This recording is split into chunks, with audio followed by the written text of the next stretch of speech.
Welcome to the T Up Podcast. I am your boy, Sean 700, and I got my queen host. Khaleesi Kendra.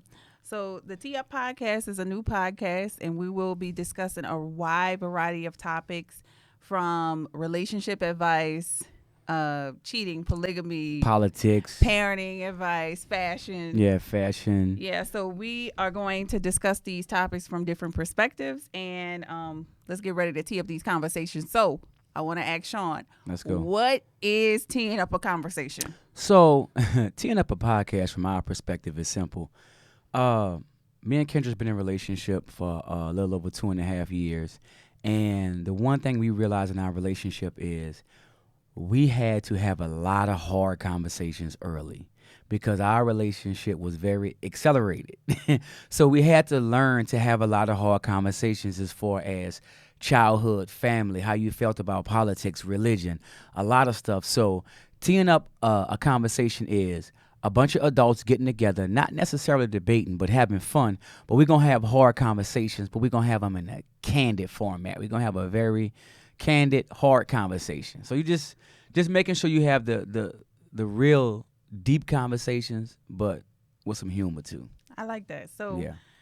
we decided to do this podcast because we wanted to create a safe space, right? We Correct. want to make sure that we're being vulnerable and that we're being honest. Right. Sean and I have been together. As honest as you possibly can. No, you got to just be honest. Okay, Not okay, as okay. possibly as you can. But we've been together or dating for, let's just say we had been talking for 3 years. Right, yeah. So the first 8 months of our relationship, Yeah. we were just actually friends for a That's while. it. Fish friends. No Yeah. nothing. So even though it's been 3 years, I it's held actually- out. I held out for Boy, 8 months. Be quiet. So even though it's been 3 years, it's actually been like 2 years and a few months. But in that short time frame, Sean has moved another state. Yeah. We've been living together. Yeah. We've Shacking up. he started some businesses here in Houston. I've closed down my business because we've had twins. We have 1-year-old Yeah. twins. So, and he has also had some death in the family that with immediate family members. So we've kind of been through a lot in a very Yeah. short period of A time. lot of high emotional. We've been through a lot of very high amount of high emotional events in a very short amount of time. I would agree with that. So we just wanted to create this safe space. So we're going to kick the conversation off with an icebreaker question. So Sean, I know you have a question for me today. So what is it? So the icebreaker question is, whenever we tee up a conversation, so the icebreaker question is, this is going to be the question that breaks the ice to say, okay, this is what this is going to be the frequency of this conversation. Ooh. So with your icebreaker question, either you can answer the question or you can say pass, but you got to take a shot. If you pass, I voted for 2 shots, but if you're gonna pass the question, you gotta take a shot. Okay. So, Kendra, my question to you is, how many times do I have to cheat before you leave? Why are you laughing? You know that's funny. Huh? Yeah. How many times? Okay, so first I have a lot of questions. What Okay. define cheating? What is cheating?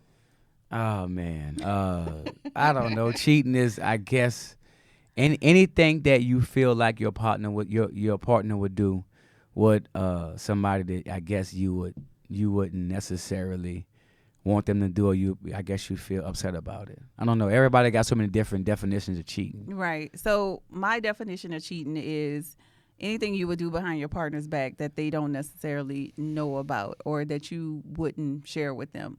Right. But I think for me, since you asked me this wonderful question, depends on what you do, like, and how many Okay. times you've done this thing, Right. right?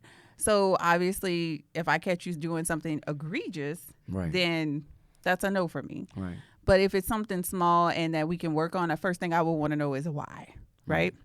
So once we figure that out, we can work it all out. But Right. I'm at a stage in life where So let's say it's sex. I've always said. Oh. I've always We gonna go said, there. let's Okay. let's go to where we gotta go. I've always said guys got at least a one cheat pass in every relationship. Really? This is my perspective. I can be wrong. Okay. But I just think all guys, you could cheat at least one time. She's going to take you back. Okay, so What do you think? No. Wait a minute now. Wait a minute now. So I'm listening. I'm listening. So no. I okay. think, and I'm going to go on record. I think all guys get at least one. I'm not saying 2 or 3. I'm not saying one with 2 different girls. But you want every man get at least one time to cheat, especially if he handling his business in the house. If he paying the bills, he got you laced. He could cheat one time. Yeah, you. What woman left a man after he cheated once, and he was a good guy? So it's a no for me. I'm just letting you know, it's a no. Okay. Wait. So it's a no for you if I cheat. Yes. So you let everybody in your life cheat on you 2 or 3 times, and I cheat once and you leave me? Wait, hold up. Wait a minute. Wait. First of all, so all the other guys get to cheat 2 and 3 times. I cheat 1 time, and I gotta go? First of all, let's be clear. There were not no other guys that were cheating on me. Let's be clear about that. Listen. But let me just say this. We're going to focus on us. All right. And at this stage in life, one of the most important things that I've learned from actually you is you don't get second chances with a lot of things. Correct. So cheating is a no for me. It's a deal breaker. So from that perspective, like if you cheat, you go on, buddy. Right. One shot. I'll say from the guy's perspective, because you hear girls always say, y'all can't take us cheating. y'all can't take when a girl cheat. And from a guy's perspective, we laugh because it's weird that we say, no, our standards are just not that low. You're not going to cheat on us twice. Yeah. Like it's not, and not saying that you guys are better or we are worse, but a guy is not thinking I can't wait till I give her a second chance. Right. It's not happening. Well, you heard my point of view. Okay, it's a no. Okay, so I don't get one. So I don't get like no type of pass. No, sir. Not even if I'm out the country. And this is the biggest lesson that I've learned from you, and I appreciate you. I thank you for that. Not even if I'm out the country. I love you. So anyway, this is a great segue into right. our topic today, which is the effects of cheating, but from the perspective of the people who are not like the They're main not the key characters. players. They're not the players who actually did the cheating. These are the Right. people that's affected. These are the people that's in the ecosystem of the people that actually did the cheating. So who are these people? So these people will be children. These people will be friends that's involved. Friends that you use their phone to call your significant other, and everybody find out. Listen, ladies, fellas, you find out who your significant other cheating with. You realize the avenues they took. You know, you got guys that bring their boys in. A lot of people is affected. The kids are affected. Yeah. Do you think the kids are impacted the most?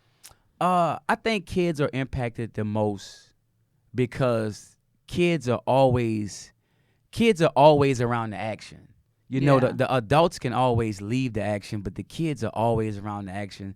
So I would definitely have to agree with the kids are affected the most. They're gonna have the most long-term effect of this cheating thing. So what do you think some of the ramifications of like parents cheating when kids are involved?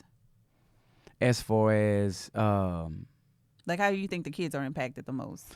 I think the kids are impacted. You can go 2 ways. You can go 2 ways to where their house can get broke up. I mean, now you living in this household to this household. So now when you do that, structure is different. Rules are different. The food is different. When you go to sleep, when you study is different. Or you have a lot of people that, and this is a different perspective, that choose to stay in it because of the kids. Yeah. But unfortunately, those people don't realize they probably do the most damage because the kids they don't see a lot of fussing and fighting, but there's no love there. There's no compassion. There's no affection. Yeah. There's no family. You got a bunch of people in the house.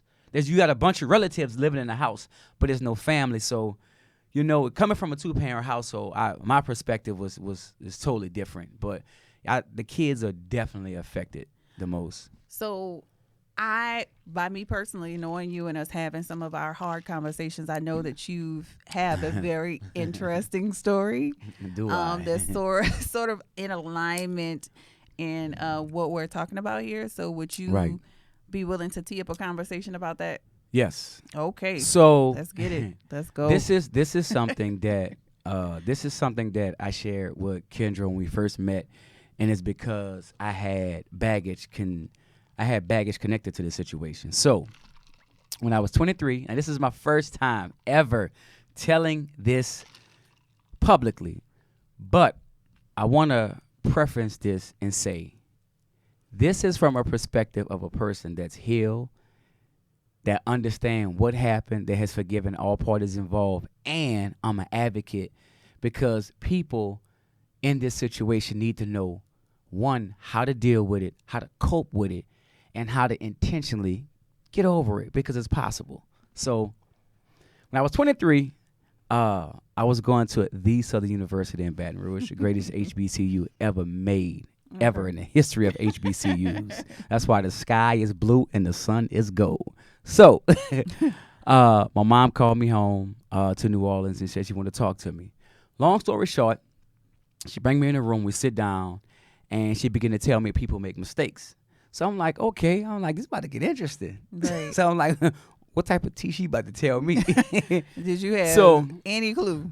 Nah, I didn't know, but with our family, you just never knew. It was always something. Right. Weekly, it was something. Our family got a 7-day news cycle. It's 7 days, something else. Somebody that done something in our family. So in this news cycle, she began to tell me that the man who I thought was my father wasn't my father. Oh. And I was like, huh? So she just told me people make mistakes, and she was like, the man that you grew up with, which is my father, Melford Wilson Jr., that he wasn't my biological father. So let's put this into perspective. Okay. 23 years. Yeah. The man you knew as your father, your mom then sits you down and says, this is not your father. Yeah. Okay. Keep So going. I'll illustrate this. So at that moment, like I told you before, at that moment when she tells me this, I start crying. Okay. And she was like, what you crying for? I was like, I don't know. Right. I was just confused. Yeah. But if I can articulate what I felt at the time now, I felt like somebody took an eraser and erased my whole history of who I am as a man, Right. who my grandfather was. Why was I athletic? Why was I so devilishly handsome? Ooh. I get that from her. So you got to realize as a man, your pride and your lineage is what you stand on or who you come from. Right. So she erased all of that. Okay. So at that point, it was kind of like a weird situation, an air in the room. So at that point, I left. My girlfriend at the time came, picked me up, and we was on the way back to Baton Rouge, and I called my brother and my sister to call them, and I was just going off on them because I felt like everybody knew. Okay. I felt like everybody knew something that I already expected anyway because That's growing up, interesting. I'll say this. I'm going to say this. I'm going to break and say this. Any child that feels like any person right now at any age that feels like that you are different than your brothers and sisters, or I don't know, I'm a little different than most people in this household. Mm-hmm. My instincts told me that I was different than my brothers and sisters. Not saying that it was bad or good, but I knew instinctually Something was different. Something was different. Right. And I would always ask them why I don't look like nobody in the house. They used to always tell me, we found you in Canal Villery. That was a popular grocery store in New Orleans. We found you in Canal Villery. Or we found you on a doorstep. But thinking back, watching my mom when the jokes would go on in the house, she never laughed. Right. My mom was always serious when they joked about me being somebody that they found. Even my dad was so G. Even he questioned me being his son because I was so light-skinned. Mm-hmm. Now, I didn't realize I was light-skinned. Like, I thought I was, like, dark. Lighter skinned than, yes, I promise you, like, looking at my brothers and sisters, I'm thinking we're the same color. Right. Because I'm not seeing myself from the exterior. Yeah. So my dad used to call me Ring.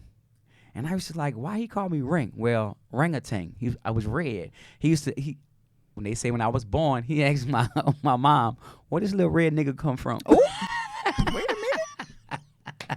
So Clutching my pearls. so you got to realize, even in that aspect, for my daddy to question that and he still raised me the way he did, I respect that. Yeah. But at the same time, back to how I felt, I was on the phone with my brothers and sisters that night. We talked. I just felt betrayed by everybody. And that night, it set off a 2-year hiatus of me really communicating with my family. Like, I didn't talk to anybody for 2 years. So I went back to Baton Rouge and I kind of put myself in this cocoon. Now, I'm not saying I didn't talk to him at all. Like, I was respectful because that's my mom and my dad and my brother and my sister I would call. And, how you guys doing? Y'all straight? Okay, y'all need anything? All right, I'll talk to y'all later. Right. So that's kind of how that went. But, yeah, my situation is, it was a very interesting one. So what are some of the things you saw? Because when I listened to some of these stories, like, I know you saw cheating from both your mom and your dad. Definitely. So like, how did that really impact you specifically? Like, what did you specifically see or encounter or kind of go through? I'll say this, and I'm saying this from a person that I'm giving you the perspective of a person that's not choosing sides or picking sides. I'm not judging my parents. Yeah, because I was going to ask you that. As like, children, I'll say this. As children, sides? it's not our job to judge our parents, to say who's better in a relationship, mom or dad. That is not our place. But I'll say, as a child, I enjoyed a lot of outings. I enjoyed a lot of outings. So you was milking the system is what I'm hearing. Hey. I kind of learned early. So I realized with my mom. When I would spend time with my biological dad, what we would do, we would go to a grocery store, or we would go to like a strip mall or something. Okay. We would park and we would pop the hood, and he would act like he's working on the hood. Okay. But really, he's visiting with me. You get what I'm saying? And I realized as I got older to think back, I'm like, well, to be honest, she did a lot to let him see his son as much as she could. Right. You know what I'm saying? But on the flip side, with my pops, I remember going to all the monster truck shows, all the wrestling matches. But I do realize we was going with another lady and her daughter. Like, we never went with my brother, my sisters, and my mom. And I'll say this.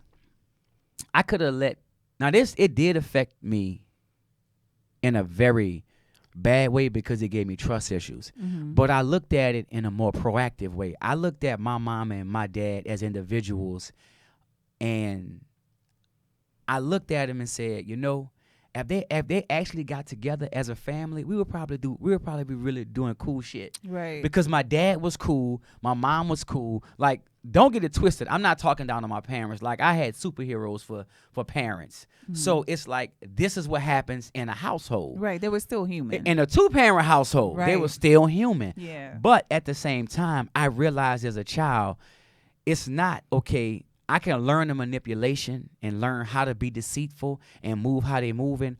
Or I can say, you know what? How can I use this energy but move how I move with the person that I'm with? Right. And just you be friends. Like, I can say the one thing about my parents. Both of them had good jobs. My dad was an electrical engineer.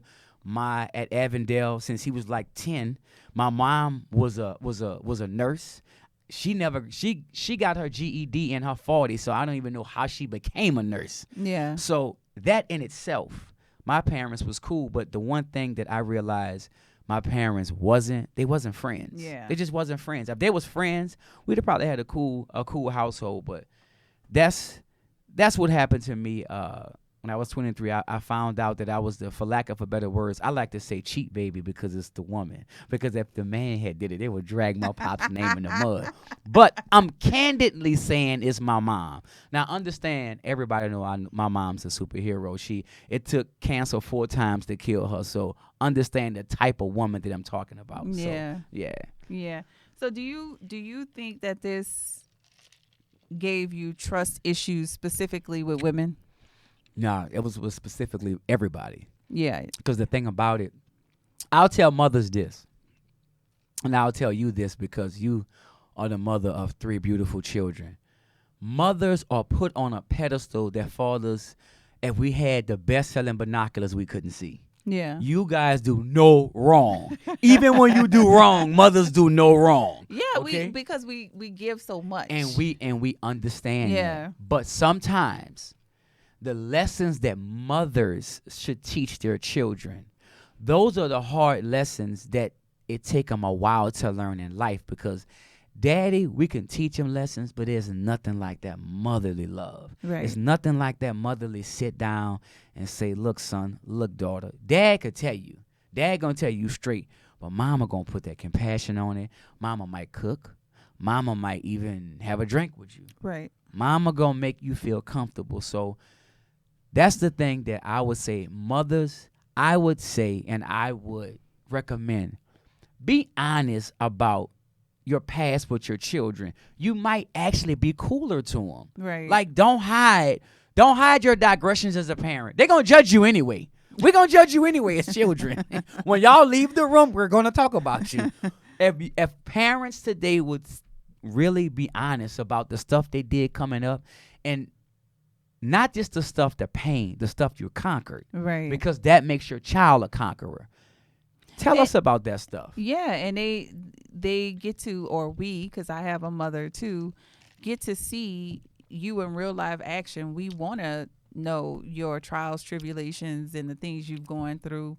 I can speak on that, from my perspective, because my mom is like one of my best friends. So I really do get what you mean.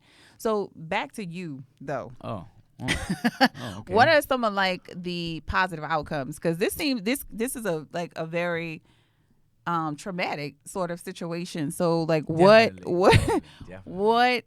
as being now 20 years later, right? What are the positive outcomes? I'll say the positive outcomes is you realize that my parents wasn't intentional with their relationships. That's why I talk to you so much about our intentions. What are we going to do? What are our plans? We can't go to work Monday through Friday and wake up every day of the week and we go to have fun on Friday, Saturday, and Sunday, and then we go to work on Monday and do it all over again. In life, we have to have a plan. We have to have a plan of where we're going with a family, what legacy we're going to leave, how we're going to get there, and what we're going to do on the way. Yeah. And a lot of times we don't have a roadmap to actually what we want in a relationship, not even talking life. So a lot of times we get distracted by a lot of stuff. And sometimes in relationships, even for myself, the one thing that I realized that it takes to have a successful relationship, and I'm not talking about success and happiness, I'm talking about intimacy, that emotional connection, that compassion. You have to actively work at it. Yeah. And when we say work, we're not saying going to work making money. We're saying having the hard conversations. You have to have very, very, very hard conversations. Uncomfortable conversations with your significant other. But you can do it in a very candid way, because if you lay next to this person and you sleep next to it, this is a safe space. Yeah, it should be a safe space. It should be a safe space. Yeah. But you got to have two willing people to create that space for one another. And that's the thing. Like, I had never been accustomed to being in a relationship where you have these hard conversations. So it is very uncomfortable. But there's something therapeutic about being with someone who is willing to create a safe space for you. You create a safe space for them, and you're working collectively to cultivate something beautiful. Right. So I appreciate you so much. I want you to know that. I do have another question, though. Thank you. But I'll say the structure of the conversations and having a safe space and being vulnerable, that is something that I had to learn to do. That's nothing that it just happened overnight. And I'm saying, hey, I want to be vulnerable. So that was going to be my question. Yeah. Like, how do you, with the environment that you saw, like, how do you learn to do this? Well, in a sense, how you learn to be vulnerable, you pay attention to what happens when you're not vulnerable. In any area of your life you want to be successful, you have to look at the statistics. You have to do some studying. You have to have some quiet time. A lot of times people are afraid to be vulnerable because they've never seen other people be vulnerable. So it's hard to say, well, you got to be vulnerable with your significant other. Your parent tell you that, and it's like, you ain't never told daddy all the shit you tell us about. You don't like about him. Why you know what she telling daddy? You don't see, our parents old school, so we don't know what they be talking about, to be honest with you. Parents, when y'all on the phone talking about y'all significant other, oh my goodness. Women for sure, when you are, listen, I'm going to tell you this.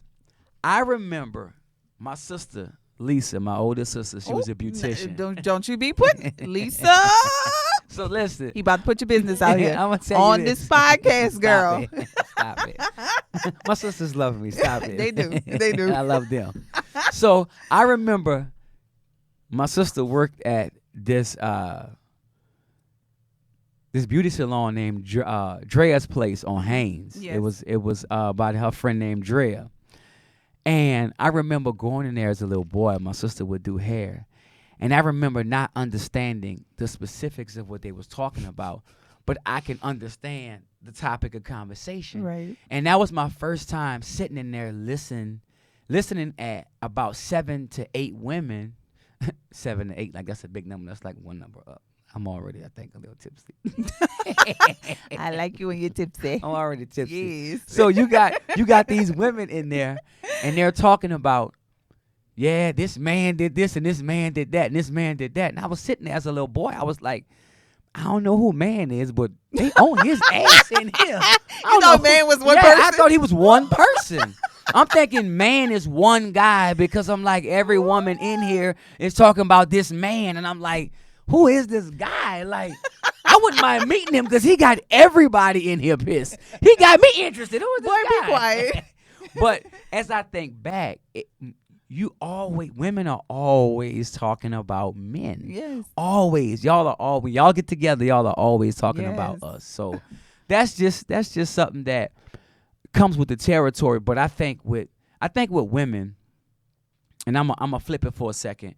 I think with women, what I would love to see, like a balance of, I would love to see you guys talk good about men, because you gotta teach the generation that's coming behind us what a good man is. Because if you never say it, they're not gonna know. That's true. They're not gonna know. But as women, I'm gonna tell you something, Sean. We have to see it. Okay, Right. We have to experience it. So, what glasses y'all be looking through? Well, I can again, I can only speak from my perspective, and so I can say that this is the first healthy relationship that I have been in, as far as like a well-rounded relationship. Okay. I'm not gonna say that I haven't experienced great guys or Right, good right, guys, right? But well-roundedness, there's something to speak positive about. Right. So a lot of times as women, and I'm just putting their hat on for a second. Right. You may not have the best experiences, so Right. you can only speak on something that you've experienced. Right. So that's the difference. I'll tell you a conversation me and Kendra had on our walk a couple of weeks ago, and I asked her. I said, "Tell me." I think I asked you, "Tell me one great thing about every relationship you ever been in. What's the greatest thing about that relationship?" Mm-hmm. And people really don't understand conversations like that are healthy, Mm-hmm. because conversations like that, it make you realize that the situation wasn't that bad, Mm-hmm. and you realize that you can talk about a positive experience with significant other, with your current significant other. Right. That's power. Right. That's power to say, I felt good doing this. Right. This and this last relationship made me feel good. Mm-hmm. But understand, in this relationship, it's going to be different. But that's power if you can do that, because nowadays there's so many egos and, people feelings get hurt. But that's the type of conversations that we're going to be bringing you on the Tia podcast. Now, back to what we were talking about. Yes, back to what we were talking about. But that is a good point, though. Seriously, because some things you go through is really to help you grow, and that's just the season you are in with a particular person. So it's okay to have that dialogue with your new significant other. So one of the things I also wanted to ask you specifically about your situation was, do you still feel emotionally impacted by that situation? I'll tell you this. For a long time, I was. For a great deal, I tried to suppress it. But I'll tell you, the morning that it went away, Mm-hmm. and it was the morning that one of the greatest days of my life, and it was when you had the twins. Mm-hmm. I think when you had the twins in that room, and this happened so fast, but it happened in a very mature way. When you brought those two humans in the room, the little boy in me that needed to be protected from his mom hurting him, he said, "You know what? It's time for me to go because you have to raise these children, and I don't want to get in the way." So when those babies, when I saw Sean's face and Anais' face, it was like the little boy said, "Okay, Sean, it's time for me to leave because now it's time for you to take care of this. Yeah. And you're not gonna be able to take care of these two babies with me in your life." And it went away. It instantly went away. You gonna cry? No, I'm not gonna cry, but it's damn, sweet. damn. It's sweet. It's sweet. I thought I had a moment. Come on. I love that though. That is so sweet. That is so sweet. I can definitely say when I saw those babies and I watched you have those kids the way you did, it was just like. So to put it into context for anyone who may be watching or listening, right? Mm-hmm. I had Anais vaginally. Yes. Sean flipped and they had to do an emergency C-section. Yeah. So Big Sean here was there for that entire experience. Yeah, I witnessed everything. I felt like they matter of fact, they called me Dr. Wilson when I left out because I was just helping. I'm counting like the gauze. We had 15. Boy, be quiet. I'm counting everything. Yeah. We need one more stitch over here. He literally watched them cut me open, and he sat there like a warrior, a champion, literally and going back and forth. Yeah. Checking. Hey, she need meds. Like it was to. I'll say this too. To watch a woman have a baby. Wow. All of y'all are superheroes.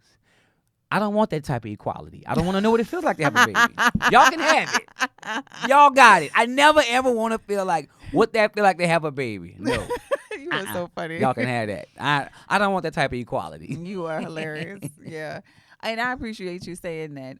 Yeah. So that makes me feel good that you felt like that and that you were that you understood like your role and responsibility, with taking over and being the leader, because I always tell you you're the leader of this group. Yeah, but I'll say this now. There's a process in dealing with this because, like I said, it was 2 years before I didn't speak to my family. So, for anybody who's dealing with this, there's a process of where you find this out, whether you've been knowing. There's a process of where you learn to cope with it, and there's a process to where you make a conscious decision to commit to get over it. Yeah. You have to make a conscious decision to conquer it. Yeah. If you sit in that victim pool, it's going to eat you alive, and you're going to attract that energy.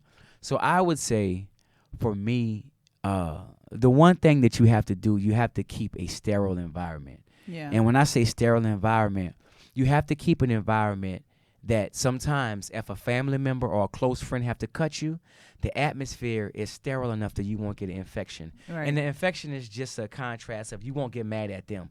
Because in any type of growth, it's like pruning a plant. Right. You have to cut away the dead leaves to grow new parts of yourself. So for 2 years, I really had basic conversations with my family. But I remember I was in LA Fitness in Baton Rouge one day, and I was like, all right, I'm ready to call my mom and tell her I forgive her. Yeah. Call her. What's up, son? Nothing. What you doing? She was like, I'm doing fine. I'm like, okay, I'll just call and check on you. That's our conversations. It still took me 2 weeks to tell her I forgive her. Right. It took me 2 weeks. And after those 2 weeks. What do you think the apprehension was about? Because I'll tell you this. As a man, you don't like, it's not a fun thing to give any type of pain or ill feelings towards the women you love, because you realize how delicate women are and how soft and how compassionate and how loving. So you don't want to inflict pain. So you want to get things right, but sometimes you have to have them hard conversations. Yeah. So I finally apologized to her, and she was like, thank you. And she was like, because I thought you hate me. I'm Aw. like, how? Like, you mama. Like, Yeah. I don't hate you. Like, it's impossible to hate mama. But after that, our relationship got 10 times better. But can I say something real quick? Yes, go ahead. So the one thing that says to me is the type of mother she was far outweighed that one thing that happened. Yeah, my mom. She must have been a really good mom. Yeah, my mom was a dog. My mom was. I used to trap with moms. Mom was gonna get a full length blue fur coat. Like my mom. Boy. Like I can do a whole episode just on my your mama, mom. just on her. Miss Like Ethel was wheeling and dealing. Like listen, people think I'm something else.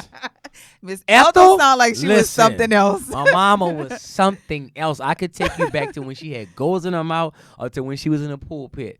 I got a full range of this person. Yeah.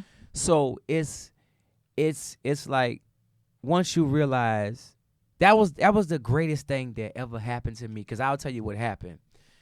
Once that happened, I realized like the stuff that I would hold against women. I was like, damn, Sean, like how you gonna hold that against her? Right. You know what I'm saying? You realize that everybody's human. Yeah. And I realized that, wait a minute, Sean, you can't hold these women to this high standard.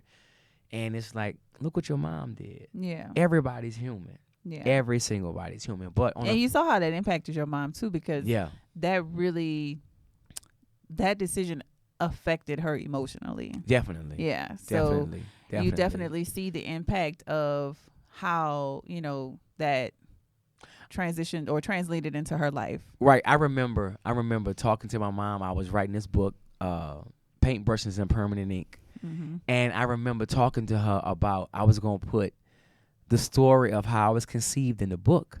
And she was like, no, I don't want you to put that in there because it's going to make it seem like I just was out here having sex. And I was like, well, yeah, Ma, that's exactly what you was doing. What do you want me to say?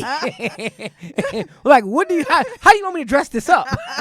That's she exactly wasn't ready. Yeah, but at the same time, I'm like, well, yeah, that's what you was doing.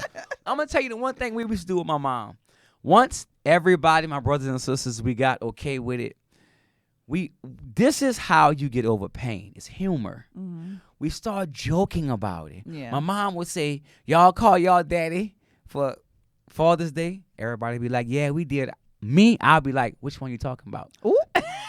So it's just little stuff, and she'll be like, boy, shut your ass up. But at the same time, that was my way of letting my mama know. It's okay. It's okay. Yeah. Like, it's fine, Mom. We understand. Like, we good. Like, that's what you did? All right. I just got a cool mama. You out here. You know? You in the streets. You outside. You was a city girl in the 60s, in the 70s. You better leave Miss Ethel alone. She gonna get you. Yeah, you were just an original city girl. You born again. She was outside. So, yeah, she was outside. But at the same time, it never changes how you feel about your mom. It's just we have to look at our parents. It's not as if that's the end all be all, but understand they had a life too. And a lot of times I tell people, if you talk to your parent, your parent will be absolutely vulnerable with you. You will realize how cool your mom and your dad is. Like, y'all used to do that. Yes, they did. Your parent did that. Yes. Ain't nothing new. There's nothing new. Ours is just on camera. Yeah, we just have social media. We have cameras to like capture all the moments, but literally there is nothing new. Now, I'll say intentionally, I'll say with this situation, I formed a better relationship with my dad at that time. Not my biological, but her husband, because they did get a divorce. So it brought me closer to him. Mm-hmm. And people who I tell this to, they always ask did I tell my dad. Yeah. I was like, nah, I would have never told him. They was like, well, why you didn't tell him? And simply, I would never want to transfer those feelings that I had that night when my mama told me on him. I'm like, Right. nah, I eat this one. For Yeah. him, he lived this life. He raised me for this one. I'm going to take this one on the team. Take this one for him. Yeah, but I'm gonna tell you, like when I listened to you speak about your dad sounded like a wise man. Oh, yeah. So Yeah. it wouldn't surprise me if he didn't know, Yeah. to be honest with you. My dad probably had drinks with Gandhi 2 or 3 times. I wouldn't be surprised. Yeah. So I do want to ask you, like, what do you feel like from your perspective? And I'll share mine once you talk about yours. But from your perspective, like the domino effect of this specific situation, like what is the domino effect in your life?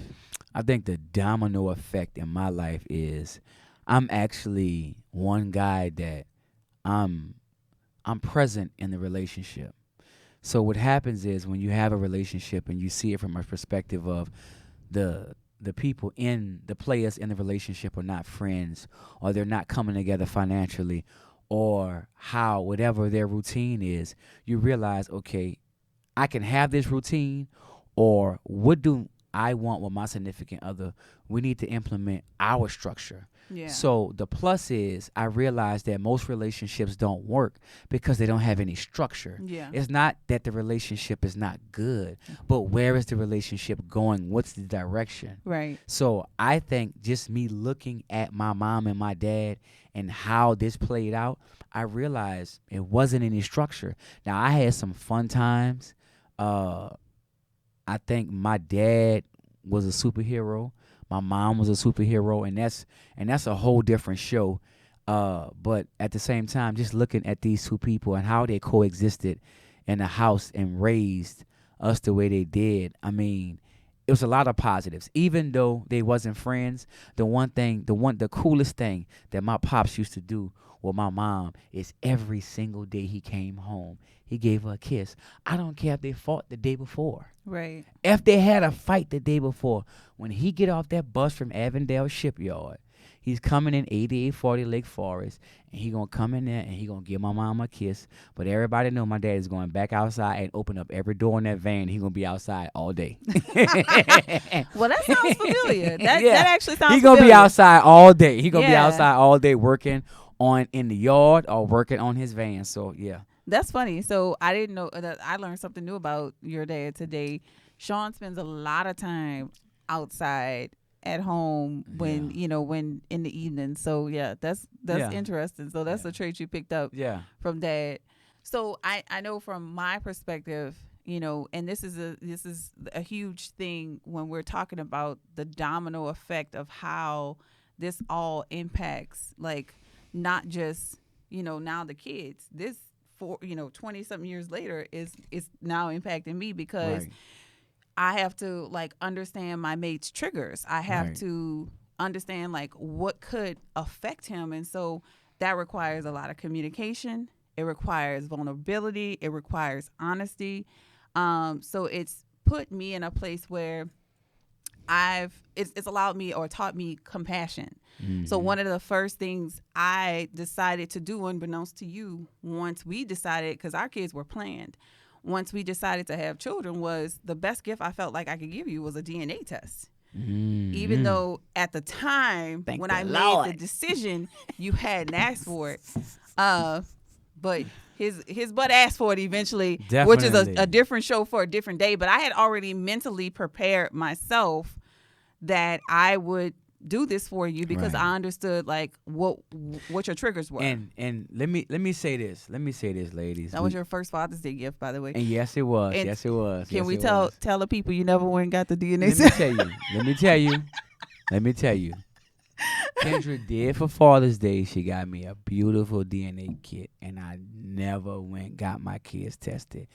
And I'll tell you this. Once we was going through the pregnancy, I fought that off so bad. I fought it off. But it was something that I had to share with you because it was something that, as a man, I couldn't fight off. Right. I couldn't tough it out. Yeah. I couldn't say, I'm going to just be a real, Yeah. you know what. And I had to Yeah. tell you, like, So you asked for it eventually. yeah, I said, Kendra, like, I remember the day we went to the doctor. It was shortly after the doctor. We went to eat, right? We went to go eat breakfast, and I was like, I want a DNA test. And being an awesome girlfriend that you are, you was like, okay. But I could tell it crushed you. Yeah, I could tell it crushed you. it really hurt my feelings in a sense, but I had already made the decision. So for me, it was about putting my feelings to the side in that moment because I already knew like this would be something that I could gift him or give to him to give him peace of mind. But you know, your ego gets involved, and so you get emotions Right. about it. But it was easy to put them So- to the side. So from my perspective, I'll suggest this. Let's start with some new concepts, ladies. Oh, So oh. Don't So- you get people? Don't you get these people? so I would say this. I would suggest this, and the men, leave your comments, please. I just think it is a gift for a man to get paperwork saying that these are his children. Think about this. You got people that post on Facebook when they sign a loan for a house and post the keys. Mm-hmm. You got people that post their car. You got people that post dogs they buy. Mm-hmm. Why can't I post? Or not even post it. Right. But why can't I have The peace of official mind. record of this? No, the ownership. Right. Because really, it's not the peace of mind. It's telling this man, you officially got the responsibility Right. to take care of this damn Yeah, child. this is your child. You get what I'm saying? Yeah. So now it's no question. Mama's baby, daddy maybe. Hey. I'm Boy. a product. Don't you get these men Right. out here hurt? So I'm just saying, ladies, just think about it. Would it hurt for guys to be presented? And it's just like we have gender reveal parties. Right. That's a new thing. That's probably new from the last 5 to 6 years. Right. Why can't guys, and it could be a private thing, why can't they be presented with DNA tests? It's not to say we don't trust y'all, but it's a certificate for us to say, this is ours. Yeah. Because y'all spend 9 months with the kid before we even Yeah. change a diaper. We have a bond with you them. That you have a just don't bond get. that we don't get. Right. We don't get that bond. Yeah. So the daddy is just like, damn, when I'm going to be able to hold him? And I don't even know if it's mine. You know what? You out of order. Anyway, let's move on before this turns into something else. These the uncomfortable conversations we talking about. So anyway, Tee it up. So how do we move past something like this? How do you move past this sort of situation and kind of move on? Like what would you recommend to somebody who's maybe going through the same thing? I would say anybody who is the cheat baby, the illegitimate baby, the outside child. People always talk about you. Listen, it's a fraternity of us anyway. It's a great deal of us out there that you don't realize. You have to have an intentional mindset of getting over it, because this comes with a lot of deception. Mm-hmm. It comes with a lot of lies. It comes with a lot of family members hide when there's illegitimate children in the family. You even have aspects of a family where there's an outside child introduced to the family, but the rest of the family, let's say the aunties, the uncles, they take care of the illegitimate families, the illegitimate kids, but not the real kids in the family. Right. So you will have a situation to where, let's say a man. Now, don't say real kids because they are real kids. Well, they're real kids. I know but what you mean, but like the kids that you are aware of. Let's just correct. say that. They're not. We're not the secrets. Right. You're not the secrets kid. So, and even with that, because, I mean, it's for me. It's hard. It's very hard. It's very, very hard to turn down a kid. It's very hard to say, man, I'm not gonna feed this kid. Like I saw the guy online with the girl with the McDonald's that he only brought food for his kid. Like, I respect it, but as a dad, I look at it from the kid's perspective. Now, wait, okay. Yeah, but you do know that was like a fake. They made that up to get for clout. So correct. But let's look at the situation for let's just say it was a real situation. Let's just say it was real. Right. Because the dramatization of what they depicted, people chose sides. Right. So they did. it made it real. It made it look it was real for people. It was real for people it because was. people actually chose sides. Right. So if you chose a side to say, you know what, I wouldn't have brought her damn kids no food anyway. You got to look at yourself and say, wait a minute. Maybe if you look at your life, that's why you're not overly blessed, because you only doing stuff for you. Right. Like, regardless of what the pain is, your responsibility and your service of who you are as a person is still required. Right. And that's the one thing I realized, even me being this type of person, my service to talk about this very candidly. Understand, like, I'm healed, like I can talk about being a cheat baby. Like, people be like, don't say that about you. Your mother loved you. I'm like, yeah, but I'm still a cheat baby. Because if it was if daddy had did it, I'll be a cheat baby. Oh my goodness. But at the same time, I want women to understand. I want women to realize you can talk about the stuff you did. We still not going to leave, y'all. We still not going to leave. Now, we might ridicule you because you ridicule me about all my stuff. But at the same time, it's okay. We have to give women a safe space to say, I made a mistake. Period. Yeah. I am the first to say, at first I did not. I was like, nah, one strike, you're out. But after a while of dealing with myself and my mom, you realize, like, nah, So we all human. you saying if I cheat on you, you gonna stay with me? I'll say this. Oh. I'll say this. I'm going to say this on camera. Oh. If Kendra cheat, right now, my priority is my babies. So I probably wouldn't leave you right now, but the dynamic of the relationship would definitely change in the house.